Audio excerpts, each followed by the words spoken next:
Hi everyone. In today's tutorial, we will show you how to remove items from your order on T-Mobile. If you accidentally added something to your order or changed your mind, we will guide you step by step on how to remove the item quickly before you check out.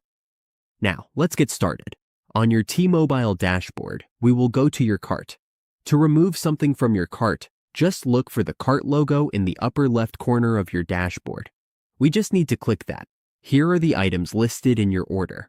We just need to click the small trash icon to remove the item. Once we click it, it will automatically remove the item.